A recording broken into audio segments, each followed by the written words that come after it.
Did you know there's a version of hell where every sin has its own unique punishment? Dante's Inferno takes us through 9 terrifying circles of hell, each designed to punish a specific type of wrongdoing. But what do these circles really mean, and why have they fascinated people for centuries? Here's every circle of hell explained in minutes. Let's begin with the first circle of hell, Limbo. Unlike the fiery chaos you might expect, Limbo is quiet and calm, but it's far from peaceful. This is where virtuous non-Christians and unbaptized infants end up, not because they've sinned, but because they never received God's grace. Their punishment isn't physical. Instead, it's the eternal longing to be closer to heaven, a yearning that can never be fulfilled. Limbo is a beautiful yet sorrowful place. Dante described it as a green meadow with a noble castle in the middle, surrounded by a soft glow that feels comforting but empty. Inside the castle are some of history's greatest minds, people like Aristotle, Plato, and Homer. These thinkers shaped the way we understand the world, yet they're here, unable to reach paradise, simply because they lived before Christianity. The souls in limbo experience no pain, but they feel the heavy absence of hope. This sense of loss is their punishment. They're aware of heaven. They know it exists, but they can never reach it. It's a quiet torment that makes you wonder, is this fair? After all, these people did nothing wrong. They lived before Christ or were born into circumstances they could not control. Limbo isn't a place of fire or chaos, but its sadness feels just as heavy. The souls here remind us of the limits of human effort. Even the brightest minds, the ones who changed history, are powerless to overcome the divine laws that keep them in limbo. It's a humbling realization. The journey deeper into hell only gets more intense from here. Descending further, we enter the second circle, where the winds of lust never stop. Here lie the souls of those who let their desires override their reason. Their punishment is as poetic as it is relentless. They are forever caught in a violent storm, tossed about by winds that symbolize the uncontrollable nature of their passion. Among the damned, Dante meets historical figures such as Cleopatra Helen of Troy and Francesca da Rimini. Francesca's story is particularly haunting. She fell in love with her husband's brother, and their affair ended in murder. Her tale captures the bittersweet nature of lust. It can feel like love, but it often leads to destruction. The endless storm mirrors the instability of lives ruled by passion. Lust, Dante seems to suggest, is not just about physical desire. It's about letting emotions dictate actions, often at great personal and moral cost.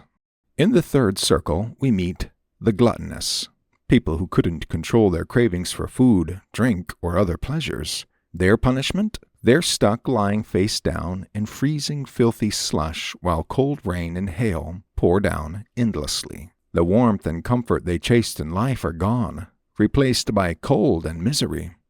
Guarding them is Cerberus, the 3-headed dog from Greek mythology. He snarls and tears at them, his endless hunger reflecting their own greed. It's like they've become what they lived for, mindless, endless consumption.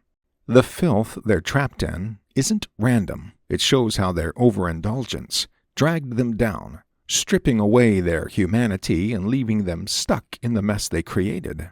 Dante isn't just talking about personal greed here. He's pointing at society too. When selfish desires take over, whether it's a person or a whole community, it leads to decay. This circle is a stark warning about what happens when we let greed take the wheel. As we move deeper, we come to the fourth circle, home to the greedy. Here we find 2 groups locked in an endless struggle. The hoarders, who cling tightly to their wealth, and the squanderers, who threw it away carelessly. Their punishment is to push massive weights back and forth, crashing into each other again and again. These weights represent the material possessions they were obsessed with in life, burdens they can never escape. Watching over them is Plutus, the god of wealth, with a grotesque and unsettling presence that serves as a warning about how greed can corrupt. What makes this punishment so striking is how it brings the hoarders and squanderers together. Despite their opposite ways of dealing with money, their sin is the same: an unhealthy obsession with wealth. Dante uses this circle to criticize more than just personal greed. He's also pointing out how greed on a larger scale, like systemic corruption, can lead to moral decay and even collapse societies. Moving on, we arrive at the fifth circle, where the River Styx is important. But this isn't a typical river. It's a murky, suffocating swamp, perfectly suited for punishing the wrathful and the sullen. On the surface of the Styx, the wrathful lash out at each other, caught in an endless cycle of violent fighting.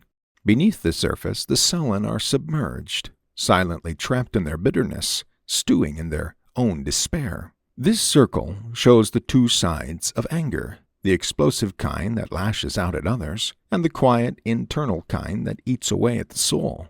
Both forms of wrath lead to self-destruction, and this grim setting drives the point home. The Styx, with its stagnant, oppressive atmosphere, mirrors how anger can suffocate and trap us if left unchecked. It's a powerful reminder of the importance of confronting and managing our emotions before they take control. Crossing into the fortified city of Dis, we arrive at the sixth circle, where heretics are punished. These are the souls who denied or distorted core religious truths, particularly the immortality of the soul. Their punishment is chilling. They are entombed in flaming stone coffins, with the lids to be sealed on the day of judgment, condemning them to eternal isolation. Dante encounters notable figures here, including the Epicureans, who believed that the soul perished with the body. Their denial of the afterlife becomes their eternal torment. The seventh circle is divided into 3 rings, each punishing a specific type of violence. In the outermost ring, those who committed violence against others are submerged in the boiling blood of the river Phlegethon. Centaurs patrol the banks, shooting arrows at any soul that tries to escape. The blood symbolizes the violence they inflicted, now turned against them. The middle ring is a haunting forest where suicides are transformed into gnarled, thorny trees. Their punishment reflects the violence they committed against themselves, their physical form forever denied. Harpies tear at their branches, causing pain that mirrors the anguish they inflicted upon themselves in life. The innermost ring punishes those who committed violence against God, nature, or art. Blasphemers lie on a scorching desert of burning sand while fire rains down upon them.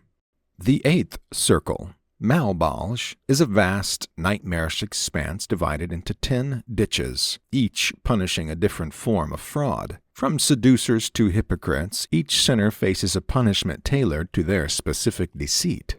In one ditch, flatterers are submerged in human excrement, their false words reflected in the filth around them. In another, corrupt politicians are boiled in pitch, their sticky surroundings symbolizing the tangled web of lies they wove.